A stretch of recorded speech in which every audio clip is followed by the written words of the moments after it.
Hoje nós trouxemos no Diário de um Banker uma pessoa incrível, excepcional, que eu conheço super bem, meu irmão José Cláudio Securato.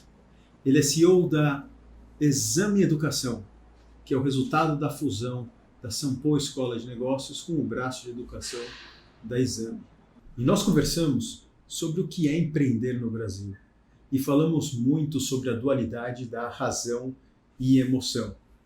Você vai gostar muito dessa parte da conversa.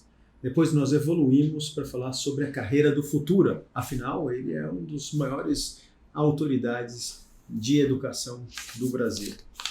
Falamos bastante sobre o que é fazer uma transação com o BTG do outro lado e o que essa transação, a venda para a Exame, significou para ele.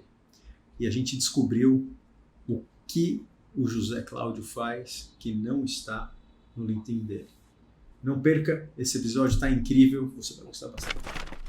Hoje estamos aqui com o José Cláudio, o meu irmão, que eu carinhosamente chamo de Securato Ilustre. Né? Vocês já conheceram o Securato Master, eu sou o Securato Júnior, estamos com o Securato Ilustre. José, a gente chama o meu irmão em casa de Caco, né? Mas aqui vai ser mais formal. Então, José, seja bem-vindo, super feliz de estar aqui com você. Como você sabe, eu queria ter tido essa conversa como primeiro episódio, um dos primeiros, mas as nossas agendas não casaram e a gente chegou à sua vez. E eu estou muito feliz que você está aqui. Primeiro eu queria parabenizar, porque a ideia de ter uma carreira brilhante como a sua não é para qualquer um, mas dedicar o tempo que você dedica para ensinar os outros é uma coisa única. Então acho que quem está ouvindo e assistindo você e aprendendo com você na sala de aula tem uma oportunidade única de crescer numa carreira super promissora, né, muito competitiva, que é a carreira no mercado financeiro, especialmente de investment banking e outras carreiras correlatas. Então, parabéns por se dedicar, por não ser uma pessoa que guarda todo esse conhecimento para você, mas ao contrário, acho que essa característica de doar tudo isso é muito legal. Eu queria que você contasse para o nosso público o que é empreender no Brasil. Você tem uma carreira incrível, já fundou vários negócios, o escritório de advocacia e a Sampo Escola de Negócios, sem dúvida nenhuma, com muito sucesso. No final do ano passado, no final de 2024, você vendeu a Sampo Escola de Negócios para a Exame/BTG e, inclusive, quero falar disso depois, não percam, falaremos sobre essa transação hoje. Então, eu queria que você contasse como é essa jornada, como é ser empreendedor no Brasil e como você mesmo gosta de falar, né, empreendedor brasileiro, capital nacional. É verdade. Empreender no Brasil é um negócio maravilhoso. O Brasil é um país espetacular, é um país que tem tudo por fazer, né? Um Brasil com pouquíssimas restrições, nossa maior restrição é pessoas. Portanto, se você consegue juntar um grupo de pessoas extraordinárias, dá para construir coisas muito interessantes. Tem 200 dificuldades, né? Não tem muito vento a favor, né? Faz décadas que a gente não pega uma economia pujante para ajudar os negócios a ficarem mais fáceis, né? São pouquíssimos incentivos vindo do lado governamental, mas tudo isso, obviamente, torna o empreendedor brasileiro bastante resiliente, né? Eu acho que eu aprendi a ficar um pouco resiliente, no começo bastante inexperiente, né? Batendo cabeça, tentando, né? E sempre ouvi de vários empreendedores que se você acreditar no que você está fazendo e fizer isso, né, com muita dedicação por longo prazo, você vai conseguir, né? E hoje, eu acho que mais de 25 anos depois de começar a ser empreendedor, eu entendo que é verdade, né? Se você persiste, se você acredita no que você está fazendo, se você vai em frente, de fato, você vai superando os obstáculos e vai fazendo o negócio acontecer. Eu acho que eu fui um empreendedor com algumas facilidades, né? Primeiro porque não caí no mundo do empreendedorismo do nada, né? Eu fiz faculdade de economia, fiz faculdade de direito, são duas ótimas faculdades para quem quer empreender. Fiz um programa de MBA na Universidade de São Paulo, depois fiz um mestrado, fiz um doutorado. Então eu participei do mundo empreendedor com uma formação extremamente sólida. Acho que esse é um primeiro fator que eu destacaria para o empreendedor, né? Não se distancie dos bancos escolares, né? Participa de cursos online, presenciais, ouça podcasts, participe de imersões, ou seja, quanto mais abrangente for a formação, melhor. O segundo ponto muito importante eu estava naturalmente cercado de pessoas muito boas, né? Eu tinha nosso pai, né, que uma referência, né, trabalhou no mercado financeiro, uma referência como professor, né, com uma visão de negócios bastante interessante. Ele também foi um grande empreendedor, fundou muitos negócios, já tinha também sofrido um pouco, né, dos desafios de ser um empreendedor no Brasil, né? E você, né, que tinha uma carreira bastante complementar ao que eu vivia como empreendedor, né, o papai viveu, né, trabalhando no mercado financeiro brasileiro e como, né, um grande educador. Você estava numa carreira no mercado financeiro, principalmente naquela época do comércio internacional, né, onde você passou uma parte relevante da sua jornada profissional lá, trazendo um pouco de realidade, né, para aquele sonhador que é o empreendedor. O empreendedor é um cara confuso, né? Ele tem uma parte de sonho, ele tem uma série de fatores subjetivos que ele dá importância, ele se prende a uma série de coisas que não geram valor para a companhia, para aquela empresa que ele está trabalhando, né? Então, né, se o primeiro grande fator de diferenciação foi ter uma grande formação, o segundo foi estar sentado ao lado, né, de você, do papai, aonde a vários momentos eu podia, né, instantaneamente tirar dúvidas, perguntar e ouvir, né? E aí eu queria, né, eu acho que esse é o segundo ponto, né? Eu acho que o terceiro ponto, que é um ponto que foi muito marcante para mim, é você ouvir o que você não quer ouvir, né? O empreendedor vai fazendo as coisas, vai testando, vai dando certo, ele tem uma subjetividade, né? Ele tem uma astúcia, uma perspicácia de tentar perceber caminhos, às vezes não muito óbvios. Ele não quer copiar negócios que estão dando certo, ele acha que tem uma forma melhor de fazer. Isso é super interessante, né? Mas ao mesmo tempo, né, você acaba se perdendo nesse mundo de ideias, fazendo um monte de coisa que não agrega valor e você perde foco. E aí, o grande problema, né, isso existe no mundo até hoje, que é uma coisa muito interessante, é que você tem um empreendedor que falta uma visão pragmática, programada, organizada do seu trabalho, mas quando você vai para o mundo corporativo, o mundo do mercado financeiro, você tem um monte de gente com uma visão programada, organizada do trabalho, que não tem o empreendedorismo, né, que inova muito pouco. Então, no final das contas, um precisaria beber um pouco da água do outro, né? Então, e nesse aspecto a gente tem que ouvir o que a gente não quer ouvir, o que a gente não gosta de ouvir, um contraponto, coisas que incomodam, né? Mas que com o tempo, quando você deita a cabeça no travesseiro, você sempre acaba ouvindo as pessoas que você gosta para poder aprender, repensar, e tem grandes guinadas por causa disso. Então, resumindo, acho que ser empreendedor no Brasil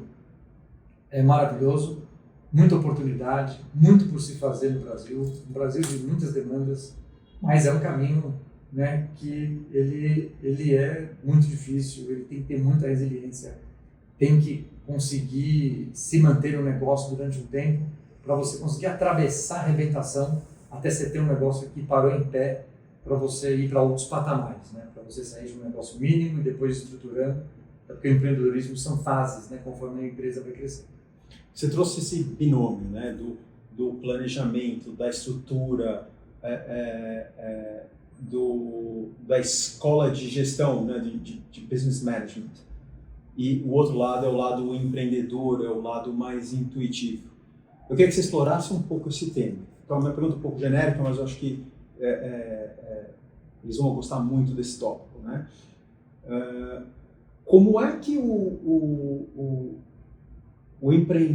que o empreendedor deveria estudar na escola? O que você oferece, por exemplo, de cursos? Qual que é a sua visão sobre isso? E pelo outro lado, como é que o executivo aprende esse lado empreendedor? Porque ele não teve essa oportunidade. Eu acho que você pode falar um pouco do programa Ser. Perfeito. Essa dualidade entre razão, entre o que é consciente e o que é objetivo, ela faz muito parte do nosso dia a dia na escola, nas faculdades e no trabalho. E o outro lado, que é o contrário, né, é o inconsciente, é o subjetivo, é o não cognitivo, que está mais ligado à nossa sensibilidade. Ele é um lado um pouco mais novo, né, dentro do mundo que a gente discute, inclusive dentro das escolas, das universidades e do próprio trabalho. Então, essa dualidade ela é muito importante. Eu vou te dar um exemplo que eu considero bastante didático para quem está ouvindo e assistindo a gente. Imagina você quer comprar um apartamento. Hoje a gente compra um apartamento dentro de um aplicativo, seleciona lá características, né, quantos quartos, garagem, localização, metragem e tal, e o sistema vai te dar ali um conjunto de imóveis, você filtra, né, até chegar numa lista menor, para você poder visitar esses imóveis. Quando você vai visitar o imóvel, você entra em 1, 2, 3, 5, sei lá quantos, chega uma hora que você entra em um deles e você fala assim, caramba, adorei isso aqui, é este. Então a grande pergunta é, por que você escolheu esse imóvel? E aí, a pergunta, a resposta natural é que eu escolhi porque ele é bem localizado, porque ele tem uma boa vista, porque ele cabe no meu bolso, etc. Mas a verdade é que a gente não sabe por que a gente escolheu esse imóvel. Porque o campo dessa decisão, ela acaba extrapolando a razão, indo para o campo, né, do inconsciente, né, do subjetivo, portanto, do não cognitivo. E esse é um grande fator nos processos decisórios. Eles são processos que passam pela razão, mas o componente subjetivo ele é gigantesco. Então, isso é algo relativamente novo, em que as pessoas têm certa dificuldade de entender, porque você fala, você sabe tomar decisão? Você fala, claro que você toma uma decisão o dia inteiro. Né? Eu converso com muitos CEOs, presidentes de conselho, diretores, líderes de área, né? Todo mundo se considera um bom decisor, mas desconsidera esse fator. Né? E, recentemente, esse tema tem sido mais explorado, né? Porque isso está aparecendo. Então, vou dar um exemplo. Daniel Kahneman fez um doutorado na década de 80, mostrando como a decisão tem dois lados. Ele ganhou um prêmio Nobel em 2002 de economia, ele é um psicólogo, né? Aquele livro muito famoso dele, Rápido e Devagar, é de 2008, né? E as pessoas começaram a falar assim, poxa, legal isso aqui. E se você tiver a curiosidade de listar os últimos 30 ganhadores do Nobel de Economia, você vai começar a perceber que tem uns invasores, que são os psicólogos ganhando o prêmio Nobel, entrando nesse campo de finanças comportamentais, né, explorando e quantificando isso. E o legal é que quando você tem um Nobel, quando você tem ciência explicando, as pessoas se sentem mais confortáveis e falam, poxa, acho que esse troço tem algum fundo de razão. Então, esses dois fatores, ele é um grande problema, porque se a gente não sabe como a gente toma uma decisão, como é que a gente vai sentar numa mesa de negociação e entender o que está impedindo a decisão do outro? E numa mesa de reunião com muitas pessoas, numa decisão coletiva, mais difícil ainda. Voltando para o mundo empreendedor e para o mundo do mercado de trabalho, né, o mundo corporativo, o empreendedor ele toma decisões sozinho. Então ele tem a vantagem de não precisar explicar a decisão.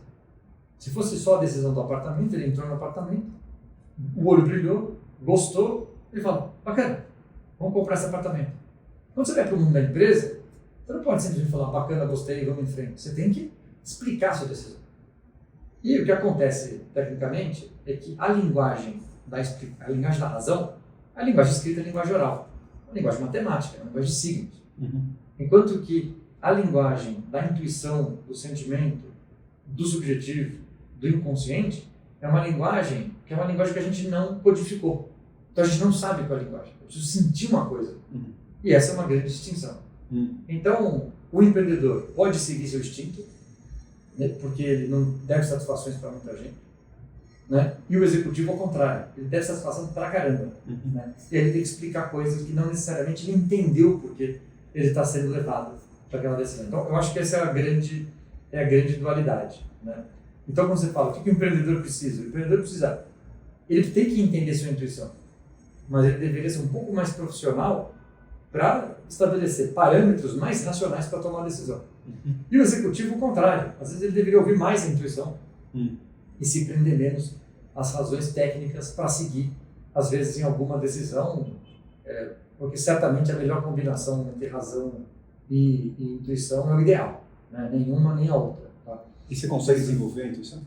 Você consegue desenvolver, não a intuição, mas você conseguir perceber, né, essa sensibilidade que você tem. Né? Esse exemplo que eu dei do apartamento serve para contratar pessoas. Como é que você contrata umas pessoas?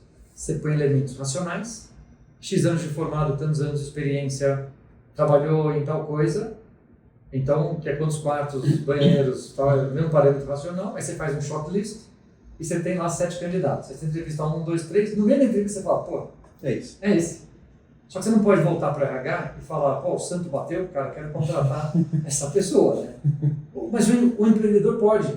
Ele chega lá e fala, ó, achei, pode cancelar todos os outros processos aí, pode contratar esse aqui. Ele contrata a pessoa na hora, porque o empreendedor é o dono da empresa, ele não está nem aí pro resto. Né? E quem está no mundo corporativo, tem que falar com o RH, tem que falar com os pares que estão entrevistando. E fica aquele troço incrível, né? Você gostou da pessoa, aí você fala, pô, essa pessoa aqui tem uma excelente experiência, hein? Aí você fala, não, mas aquele tem 10 anos a mesma experiência. Não, mas é que a experiência fica criando elementos racionais dado um sentimento, dado, né, esse aspecto subjetivo, inconsciente que você tem para decidir. Então, é possível desenvolver isso, né? Mas um curso sobre razão, ele é mais fácil de dar. Eu te explico uma coisa, você entende, você exercita, né? Você vai um curso de evaluation, né? Pô, você explica a técnica, você exercita a técnica, você mostra casos práticos, ou seja, você pode fazer exercício todo dia disso. Quando a gente vai falar sobre um exercício sobre sensibilidade, o problema é que você precisa exercitar a sensibilidade para você conseguir entender quando você está sentindo alguma coisa e aprender a como lidar com isso. Tá? Isso dá uma maturidade muito grande ao longo da carreira, né? Entender o seu sentimento. Ao longo da carreira, achei que fica uma dica legal para todo mundo que está ouvindo a gente, os jovens entrando no mercado de trabalho, a gente vai passar vários sentimentos, né? Sentimento de medo, sentimento, né, de não vou conseguir fazer essa tarefa, sentimento de exclusão, sentimento de fracasso, ou sentimento de sucesso, sentimento, né, de sentimentos positivos também. Né? O que será que a gente está sentindo? E veja qual é a causa desse sentimento para a gente poder abordar. Né? Então você está numa transação, alguma coisa está te incomodando, qual é a hora que você vai parar, pensar, falar, caramba, tem uma coisa me incomodando, o que está me incomodando? Né? Para poder, de fato, selecionar aquele tema para poder explorar. Muito legal. Seguindo nesse gancho, quais são os benefícios e os desafios de não se render às pressões dos investidores? Porque eu vejo que é muito diferente você ser um empreendedor, você alinhava com os seus sócios, com o nosso conselho de administração, mas essencialmente seguia-se as suas decisões. Agora, numa empresa que já tem investidores externos, pode ser um fundo de private equity, uma empresa listada, ela deve satisfação ao mercado, ao investidor ou ao sócio. E aí a tomada de decisão é diferente. Eu queria que você comparasse esses dois mundos, falando dos benefícios e dos desafios. A vantagem de você estar sozinho como empreendedor e não dever satisfação para ninguém é a sua velocidade. A velocidade é você não precisar fazer todo um processo decisório para que você tenha que ser ouvido, para que você venha, ou para que você ouça, né, comentários, perguntas que são negativas, que são questionadoras, que são desafiadoras, mas você tem a velocidade. Né? Isso quando o negócio é menor é muito bom. Né? Você testa, você vai, você avança. E por outro lado, quando você tem investidores de qualquer natureza, você precisa, obviamente, aumentar a sua governança. E aumentar a governança significa, né, estabelecer alçadas. O que se pode ou não decidir sozinho, o que se leva para um determinado comitê, o que se leva para um conselho, o que são decisões divididas. E aqui é onde o empreendedor tem muito a aprender. Porque se ele é empreendedor há muito tempo, ele tem dificuldade em compartilhar a decisão.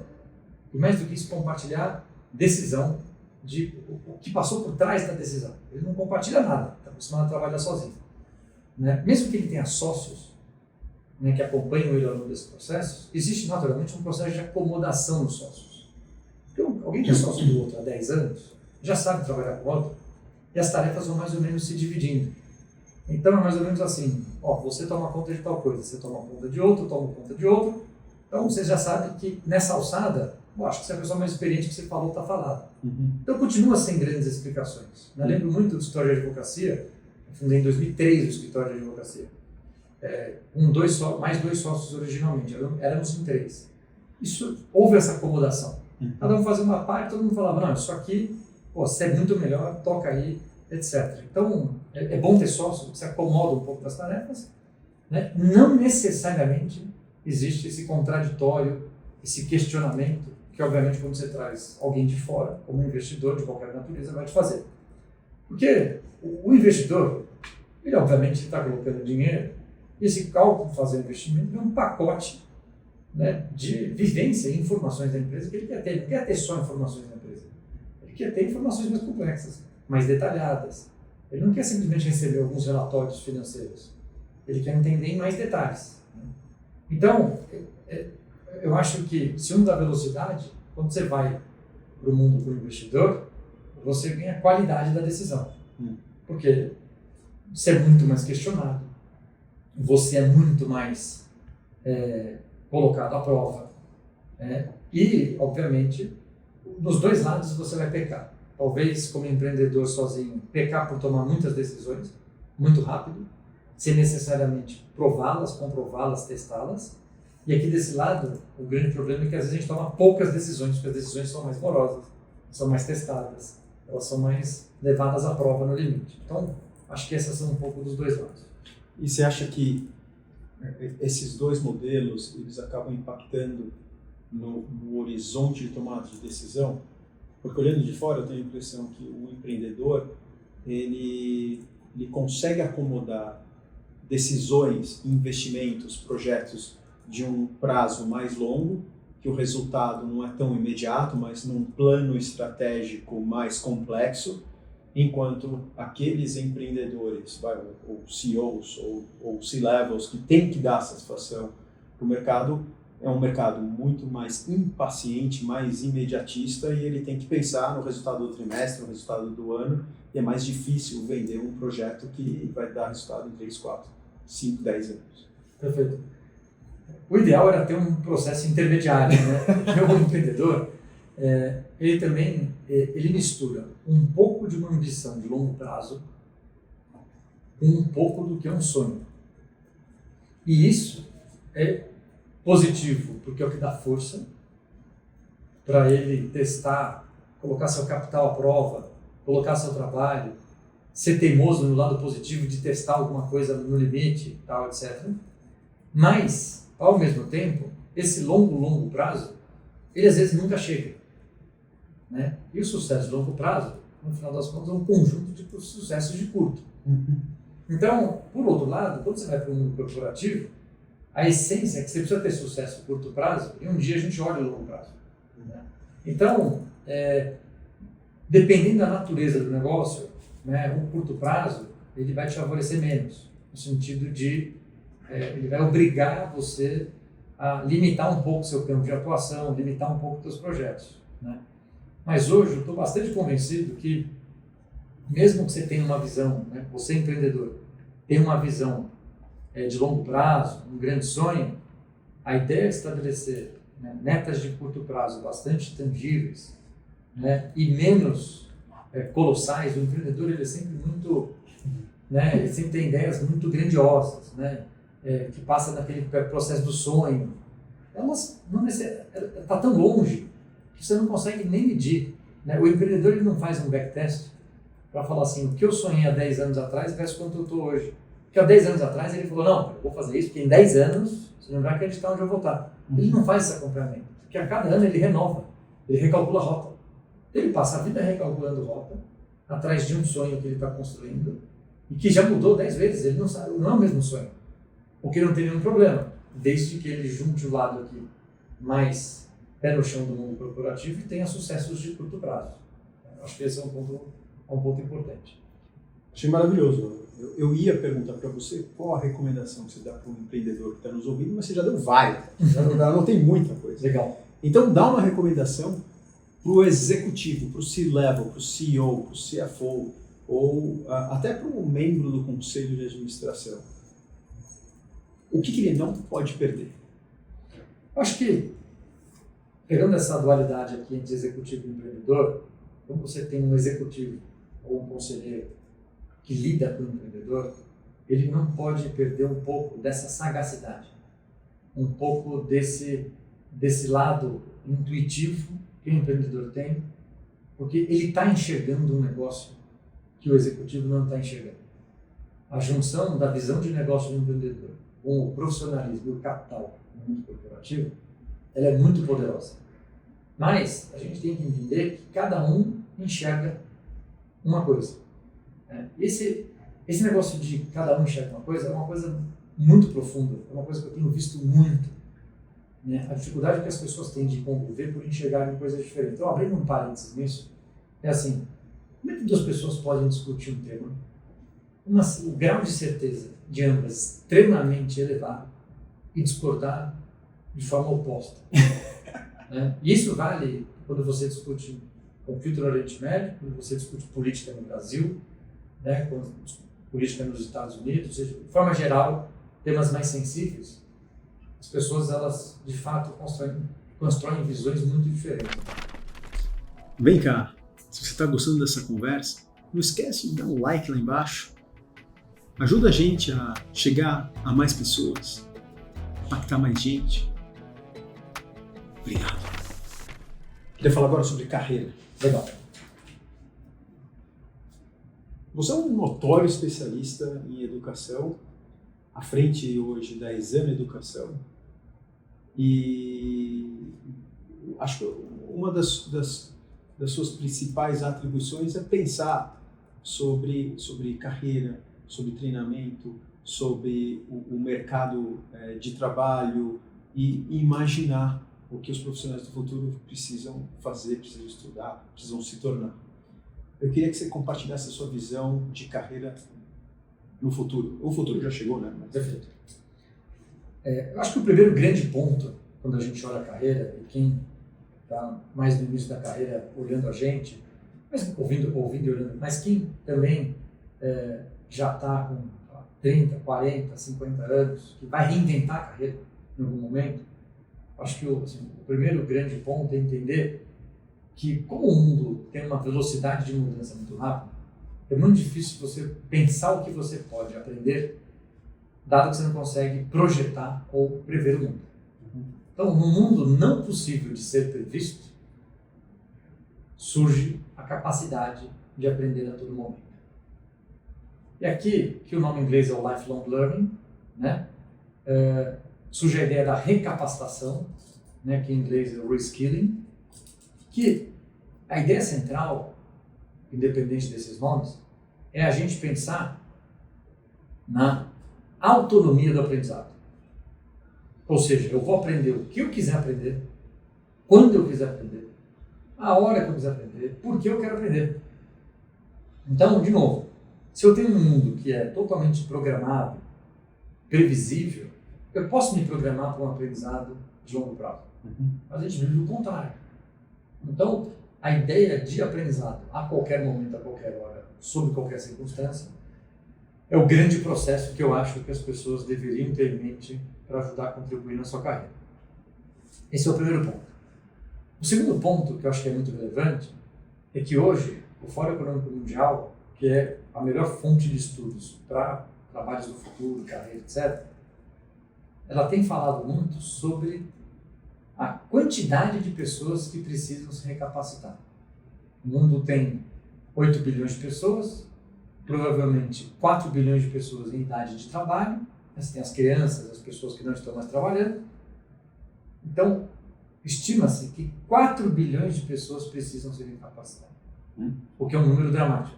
Significa que eu, você e todo mundo que está com a gente precisa se recapacitar.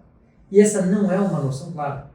As pessoas acham que, poxa, se eu não sou um ascensorista, né, meu trabalho não vai mais acabar. E se eu não sou um engenheiro de computação quântica, eu não sou a pessoa que tem os novos empregos. Mas o grande ponto não é o saldo dos empregos que deixam de existir para os empregos que são criados. O grande ponto são essas variações dos empregos que já existem. Então, a transformação está oculta, escondida em todas as cadeiras. Então, você pega um analista financeiro, ele fala, bom, o analista financeiro continua chamando analista financeiro, então acho que a minha carreira não mudou nada. Não, mas mudou. Mudou drasticamente, porque tem muitos conceitos novos, tem uma imersão de tecnologia muito maior. Ou seja, é muito diferente do que era. A cadeira, ela continua existindo, ela não muda, mas as atribuições dessa cadeira é dinâmico, vai mudar, e o que se espera que aquela pessoa naquela cadeira faça, talvez também mude. Perfeito. E aí, a gente tem que pensar muito em tarefas. As tarefas é que passam por um grande processo de transformação.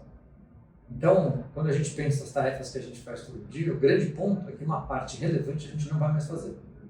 É uma transformação silenciosa e exponencial. Por que ela é silenciosa? Alguns anos atrás, quando a gente recebia um e-mail, a gente tinha que classificar aquele e-mail como spam ou não spam. Com o passar do tempo, nossos provedores de e-mail aprenderam qual que era spam e começaram a naturalmente jogar os e-mails para o spam e a gente não precisa mais fazer isso. Pô, maravilha! Com isso a gente ganhou 1 minuto do nosso dia.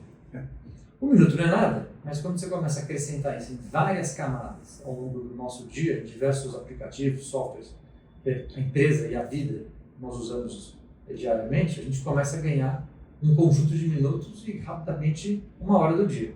Hoje, quando você entra no seu servidor de e-mail, você colocar bom, ele já põe dia, você tudo, ele já põe o bem. E ele pergunta, você quer que eu escreva e-mail para você? Você fala, pô, escreve e-mail cumprimentando, agradecendo, dizendo que infelizmente eu não vou poder estar presente. Acabou. Ele já escreve e-mail, aí você põe ampliar, diminuir, etc. Ele já escreve para você, é maravilhoso. Ou seja, você gasta 30 segundos para escrever um e-mail ultra formal de 15 linhas, né? Uma mensagem muito simples. Então, você está ganhando, ou seja, antes a gente ganhava 1 minuto para você não classificar spam, hoje você ganha 15 minutos para escrever um e-mail um pouco mais sofisticado. Então, no fundo está acontecendo tarefas repetitivas e de baixa interação social são tarefas que são gradativamente transferidas para os softwares, né? Particularmente os softwares que contêm inteligência artificial. E quais são as oportunidades que se abrem? Porque o nosso dia começa a ficar mais amplo. Vai ficar mais amplo para a gente fazer o oposto. Tarefas criativas e tarefas de alta interação social. Né? Então, a partir daqui, eu coloco um outro campo aberto sobre o trabalho do amanhã, que é, se eu quero ser relevante no mundo do trabalho, eu preciso fazer coisas que tenham alguma criatividade e que tenham alta interação social. Se eu estiver em outros quadrantes, eu corro o risco de ser menos relevante. Entrando um pouco nesse aspecto, a alta criatividade assusta um pouco, as pessoas não se acham criativas, né? Principalmente no mundo que a gente está falando. A pessoa do setor financeiro acha zero criativo, né? Pô, aquele cara da agência, tem um amigo que trabalha na agência de publicidade, ele é muito criativo, né? Isso é um pouco normalmente do parâmetro que a gente tem. Mas a criatividade é simplesmente em achar caminhos diferentes, né? O trabalho do passado, ele era um caminho que, para eu chegar daqui até aquela porta, eu estabelecia uma linha reta e colocava uma série de métricas de performance para saber se daqui eu cheguei até o próximo passo, se eu cheguei no outro, se eu cheguei no outro, e você vai medindo a performance até chegar lá. Né? Você vê que é um trilho, né, a ser percorrido com métricas para saber o que está acontecendo. Hoje, o trilho não funciona mais, os caminhos são muito mais difíceis, muito menos previsíveis e possíveis de serem programados. Então, para onde você vai? Eu não sei, mas eu vou chegar naquela porta. Né? Mas eu vou ter que circular, eu vou ter que improvisar, eu vou ter que recalcular minha rota. Então, são características, né, diferentes que a gente tem. Então, você vê como o trabalho, quando eu falo de criatividade, eu estou falando em, poxa, eu não posso simplesmente, porque eu tracei uma reta e não deu certo, não ser criativo para criar processos paralelos, para enxergar coisas diferentes. Então, não é criar um iPhone, não é esse nível de criatividade que a gente está falando. Está falando de uma criatividade de, no seu negócio, entender caminhos paralelos, flexíveis, né? Que é uma criatividade. Certo? Essa é a ideia. E como é que fica a inteligência artificial nisso tudo? A inteligência artificial tem 2 grandes parâmetros. Né? Primeiro, antes disso, só para quem nunca... Para quem não sei qual a visão das pessoas sobre inteligência artificial, né? Mas muita gente acha que inteligência artificial é um robô, né, dotado de sentimentos negativos que quer exterminar a raça humana. Né? Isso não existe nenhum elemento científico para a gente dizer que isso existe, né, exceto os filmes, né? Mas a grande comunidade científica sobre o tema sabe, né, apesar de grandes figuras internacionais promoverem um pouco, né, dessa possibilidade, sabem que isso não existe. Então, o que é inteligência artificial? Basicamente, ela é a capacidade de predizer alguma coisa, né, de projetar, portanto, alguma coisa vai acontecer. Então, a ideia central é tarefas repetitivas e de baixa interação social, que é o exemplo do e-mail que eu dei, é a cara de uma fórmula matemática. Portanto, se é número, se é dado, se é passível de ser colocado numa fórmula, ou um nome mais bonito, um algoritmo, isso tem cara de inteligência artificial. Então, das tarefas que existem na sua área, se elas são de baixa interação social e se elas são tarefas repetitivas, o seu grande papel é implementar a inteligência artificial para conseguir automatizar e ganhar produtividade, senão você vai ficar para trás. O outro lado é que liderar na inteligência artificial, ela muda completamente o parâmetro. Porque a liderança convencional é uma liderança hierárquica. E aí, a liderança hierárquica, ela parte de que a verdade está no andar de cima. O que é natural por experiência, por mais anos de escolaridade e principalmente por ter errado mais do que pessoas mais jovens. Então é muito interessante, né, a visão de que a pessoa mais experiente ela é importante. Mas existe uma diferença entre ela ser importante e ela ser a única voz para determinar o caminho. Né? Quando a gente vai para a inteligência artificial, para essa cultura de dados, essa cultura de IA, a gente tem que tirar esse grande eixo de decisão. Porque no final, quando você estuda dados, quando você trata dados, quando você cria algoritmos, hipóteses a serem testadas para tentar predizer alguma coisa, a resposta não vem do cargo mais alto. A resposta vem dos dados. E isso é muito desconfortante. Porque você cria um grupo de trabalho para tentar predizer alguma coisa. Eu trabalho numa rodovia, eu quero predizer o número de eixos que vai passar nessa rodovia, nesse feriado próximo que vai ter. Quando você junta dados e você começa a ter bases quantitativas fortes, os algoritmos de IA trabalhando, nosso grande ponto é não responder as coisas, mas fazer perguntas. E está aí uma outra quebra de paradigma.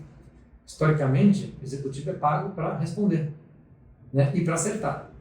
Enquanto que na cultura de dados, a gente é pago para testar, para questionar, né, e para deixar com que os dados nos dê um arcabouço de decisão muito melhor. A gente não precisa decidir tudo que o dado está sugerindo, mas ele traz aí uma base interessante. Então, você vê que é uma mistura, né, de tudo que a gente está falando, né, inclusive dos dois lados, ali, do racional versus a subjetividade.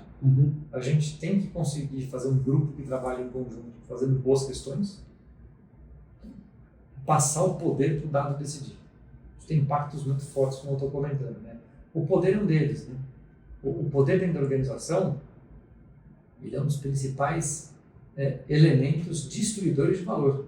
Né? Porque às vezes o poder está na mão das pessoas erradas, que vão ser levadas a tomar decisões erradas também. E eu acho que a cultura de dados ajuda muito a gente... vamos decidir um negócio? Então vamos combinar uma coisa? Cargo não entra na reunião. Todo mundo pode perguntar o que quiser. A gente pode errar, a gente pode fazer hipóteses que não vão ser comprovadas, num âmbito controlado, obviamente, né, para a gente poder crescer e conseguir, né, usar os dados da melhor forma possível.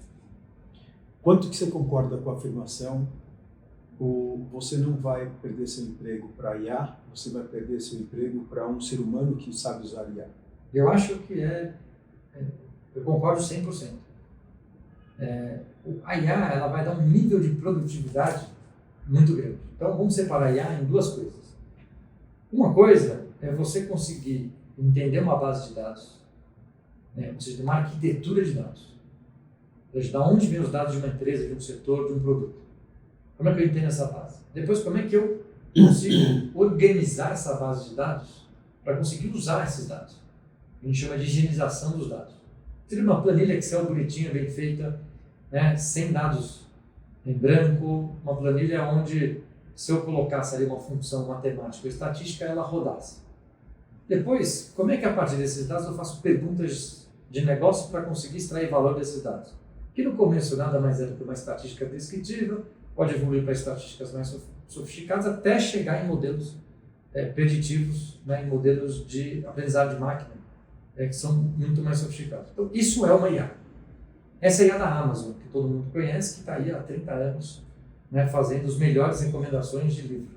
Por exemplo, a recomendação de livro da Amazon é melhor que a minha busca ativa por livros. Eu não consigo achar o que eu quero achar e ela me acha.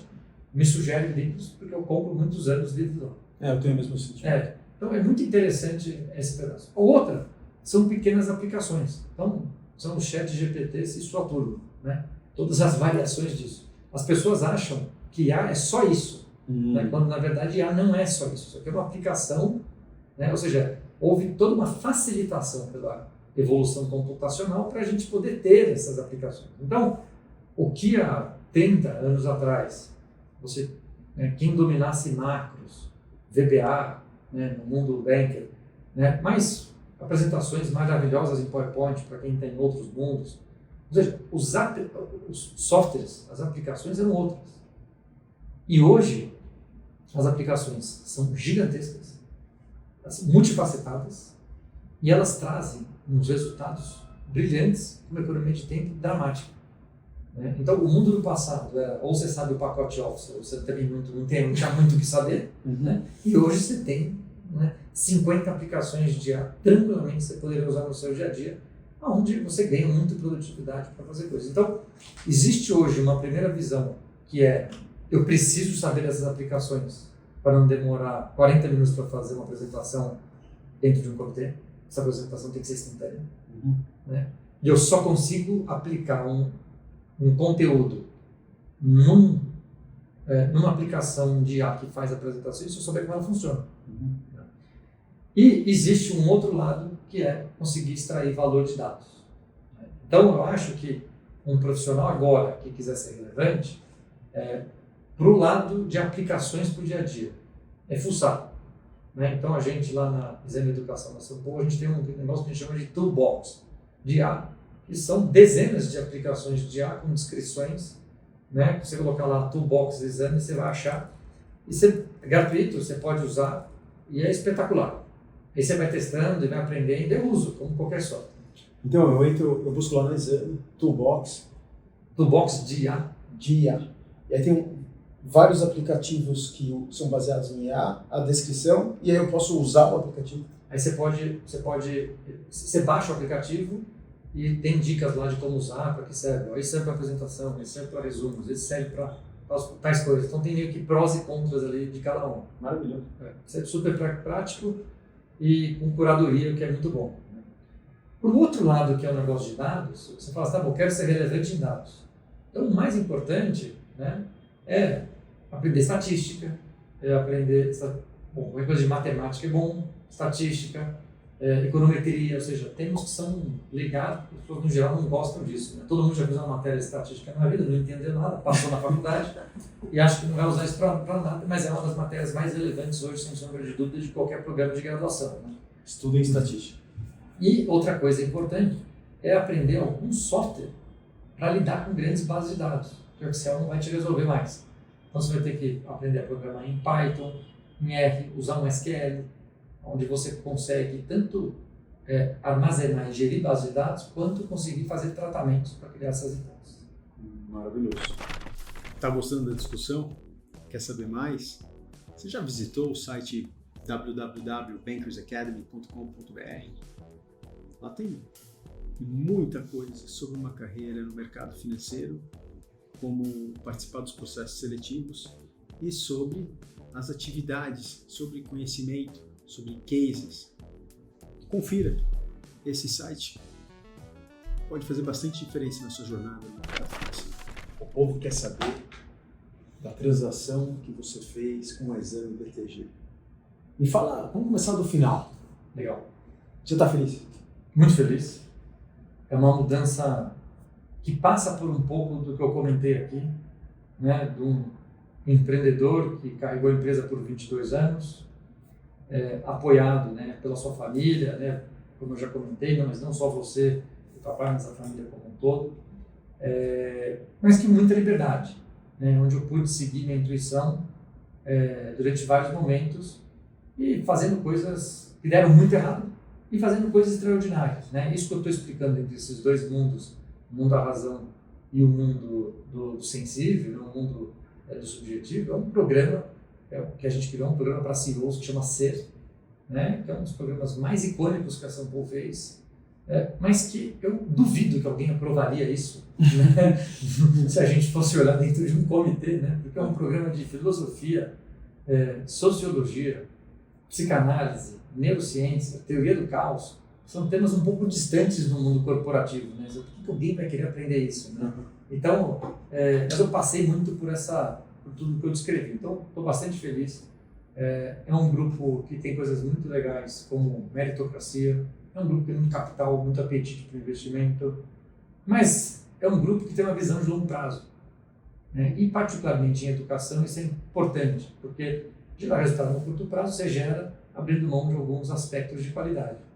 E a educação, quando você tem uma visão um pouco mais de longo prazo, você pode, né, sempre fazer um produto muito mais elaborado, que é o que a gente sempre fez dentro da Sambol. Então, time excepcional, a gente agora com poucos meses de transação já conseguiu os primeiros grandes ganhos de uma transação, né? A gente fez uma estratégia que foi interna, uma estratégia muito simples. Se a gente conseguir vender bastante e se a gente tiver bastante sinergia, a gente abre um belo resultado. Se a gente abrir um belo resultado, ninguém vai ficar chateado. Né? Ou seja, todo mundo olhar e falar assim, poxa, ainda bem que a gente comprou. E quem vendeu vai falar, ainda bem que a gente vendeu. E os times que trabalham vão falar, poxa, essa fusão aqui, esse grupo novo que nasce de combinação de pessoas, está sabendo trabalhar junto. Né? E eu acho que a gente fez, a gente escolheu produtos para conseguir escalar mais a venda. E por outro lado, né, a gente listou ali 150 fornecedores de diversos tipos de serviços das duas empresas e confrontou para entender quais eram os mais baratos, quais eram os mais eficientes e conseguiu em 90 dias já praticamente endereçar todos os temas, dando uma economia aí de sinergia bastante expressiva.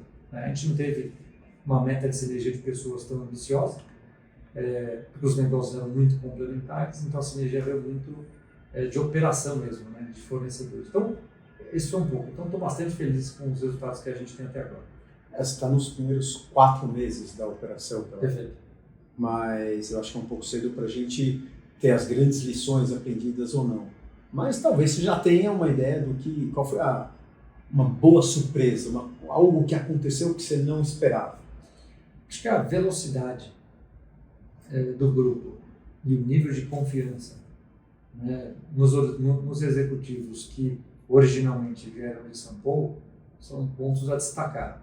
Né? A gente, no primeiro reunião de comitê, a gente já aprovou um projeto de 10 anos, um projeto bem audacioso e ambicioso para fazer uma graduação aqui em São Paulo, para ser uma das principais graduações. Notícia inédita aqui no podcast Diário de um Banker. Estamos falando da faculdade que a Exame São Paulo vai lançar. Você pode falar mais para a gente sobre isso?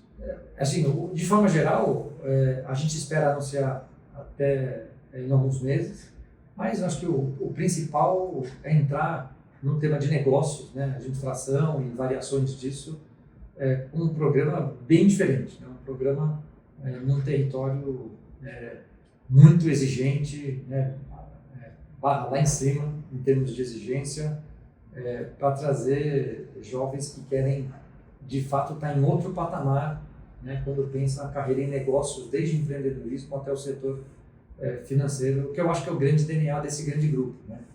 O BTG tem centenas de empresas investidas, é um grupo que gosta, né, do empreendedor, que dá caminhos para o empreendedor ser mais. Né? Isso é uma frase que o próprio André Esteves falou para mim quando a gente estava conversando sobre a transação. Falou, gosto de empreendedor, meu papel é abrir caminhos para a gente conseguir fazer mais juntos. Né? E, você vê, na primeira reunião que a gente teve em conjunto, ele faz parte do nosso comitê executivo, a gente já conseguiu avançar em um projeto muito significativo, com um volume de investimento muito considerável, né? E uma ousadia, um plano bastante forte. Teve algum momento durante a negociação que você falou, deu errado? A transação não vai sair, deixa eu pensar meus planos, deixa eu gerenciar a expectativa dos meus sócios, porque não vai dar certo. Tiveram vários, né? E isso, eu acho que tem um aspecto muito interessante, né? Eu já falei isso para você, mas posso contar para todo mundo.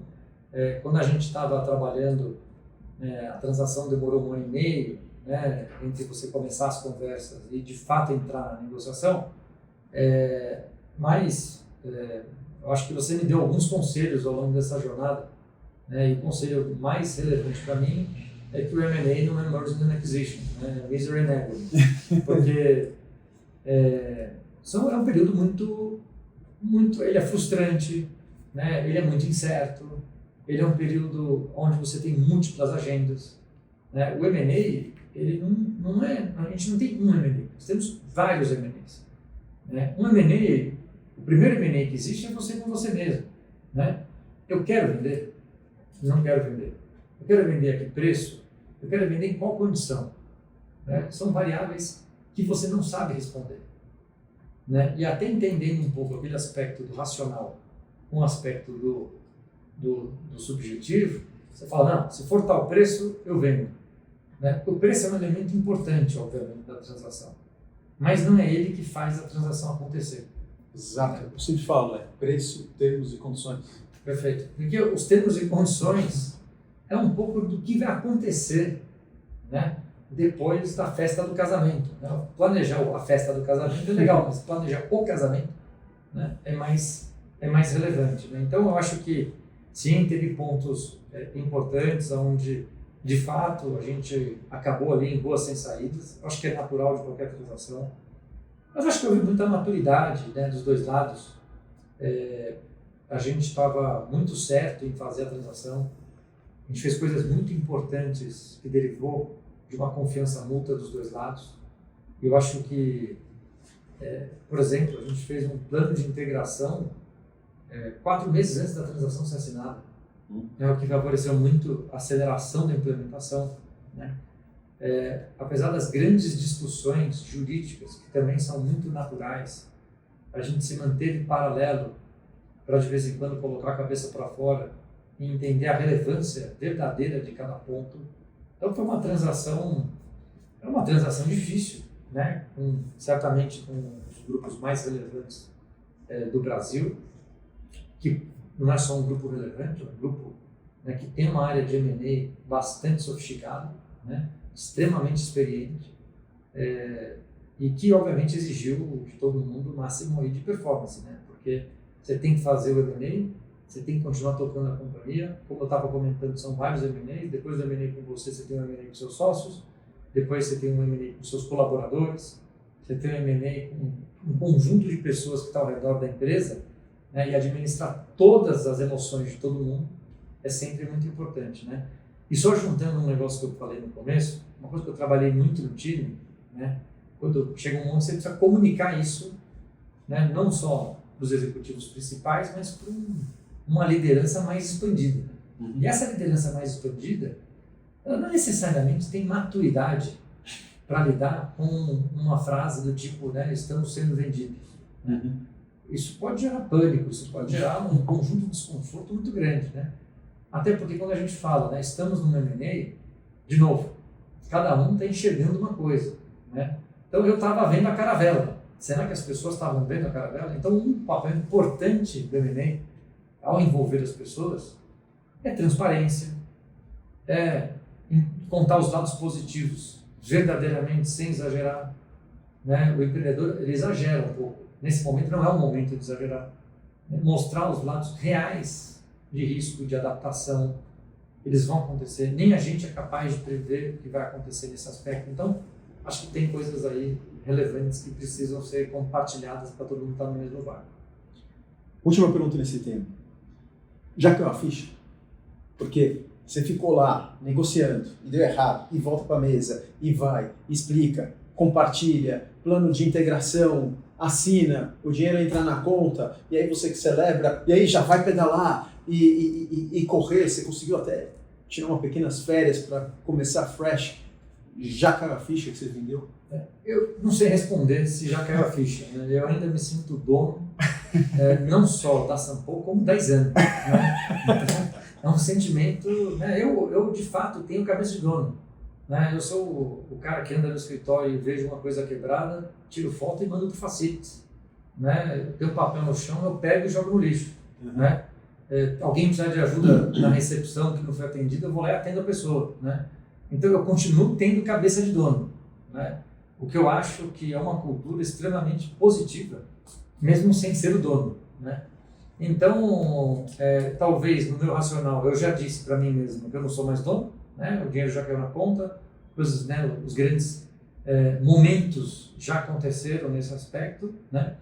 Mas talvez no meu inconsciente é uma coisa a ser trabalhada. Né? Mas eu acho também que a recepção dos sócios do BTG que atuam dentro da Exame foi muito positiva, e eu acho que isso faz você se sentir à vontade para fazer o trabalho e para continuar sonhando, né? Que eu acho que é o que a companhia, após aquisição não pode perder. Tanto que você está fazendo a faculdade, né, a graduação, que a gente discutiu tantas vezes no nosso conselho e era um sonho. É isso. Depois de ouvir toda essa história, talvez você esteja pensando, será que faz sentido eu vender minha empresa? Se você está na dúvida, me manda uma mensagem, vamos bater um papo. Pode me procurar através do LinkedIn, que eu te respondo. Ou, se preferir, me manda um e-mail, josé.securato@spadvisors.com.br. Vamos pensar juntos se um M&A faz sentido para você. Me conta alguma coisa extraordinária sobre o José Cláudio que não está no seu LinkedIn. Eu acho que tem duas coisas assim, que eu faço que são legais, que eu acho legal particularmente, né? Uma é a questão de esportes, né? Que eu adoro esporte, faço corrida e que eu acho que é bastante legal. A segunda é uma paixão por música, né? Eu adoro música, estou no 1% do Spotify que mais ouve música, né? Eu trabalho ouvindo música eletrônica, né? Embora eu goste de qualquer tipo de música. Se eu tenho 2 caras tocando pandeiro, eu paro para assistir. Eu gosto de qualquer música, adoro música ao vivo, né? Eu adoro festa, adoro comemoração, baladas, etc. Então mas são 2 mundos que não combinam, né?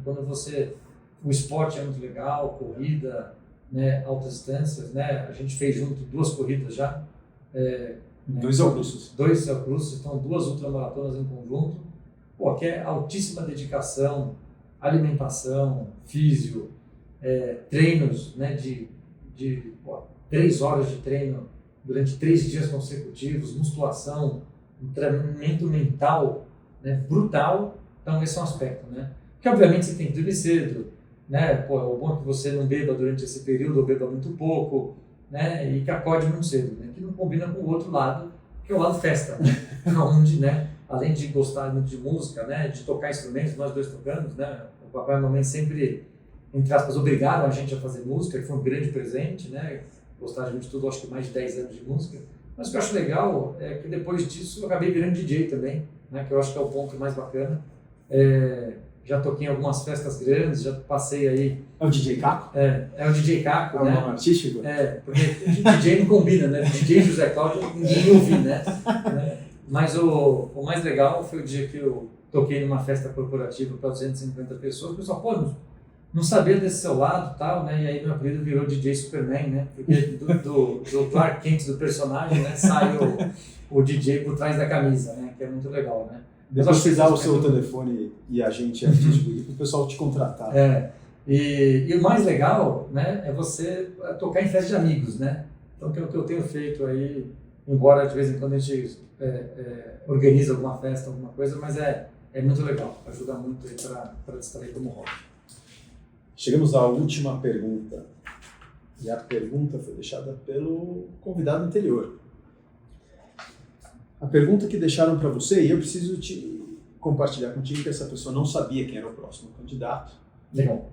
Então ele não sabia que seria você, e ele perguntou: existe lealdade corporativa? Eu acho que eu vou responder objetivamente e vou desenvolver. Tá bom. Existe sim lealdade corporativa, mas essa lealdade ela é bastante limitada. Então vamos lá. Todo caráter ético, né, ou seja, todo fator ético, ele está sempre atrelado ao humano. Então, uma empresa não é suscetível de valoração moral. Eu não posso falar que uma empresa é ética ou antiética, porque a valoração moral está atrelada a um ser humano. Então, uma empresa ética é aquela que a média dos comportamentos, ou a maior parte dos comportamentos é ética. Então, quando a gente fala na questão de uma relação corporativa, a gente não está falando da empresa. A gente está falando do conjunto de comportamentos dentro da empresa. Sim. Então, existe uma relação profunda entre pessoas dentro do mundo corporativo? Existe. Ela vai ser sobre com todo mundo? Não, ela não vai ser. O mundo corporativo, ele tem um problema que é uma relação teatral, uma relação entre personagens. Então, isso é algo que vem se transformando, vem se amenizando, mas ainda é muito presente. Então, as pessoas não são elas são um personagem corporativo que elas representam dentro daquela instituição, dentro daquela empresa. onde não necessariamente elas se mostram, onde elas mostram uma face delas, que é a face esperada dado aquele ambiente. E a relação mais profunda para você ter, de fato, entre duas pessoas, ela precisa ser uma relação muito mais genuína. Ela precisa ser uma relação muito mais verdadeira. Nessa relação verdadeira, eu não posso conhecer só uma face de uma pessoa, eu preciso conhecer a pessoa, né? Com todas as suas vantagens, com todas as suas desvantagens, com todos os problemas que todas as pessoas têm. Então, eu acho que tem sim relações muito positivas e genuínas entre as pessoas, elos que se ligam entre pessoas que trabalham juntos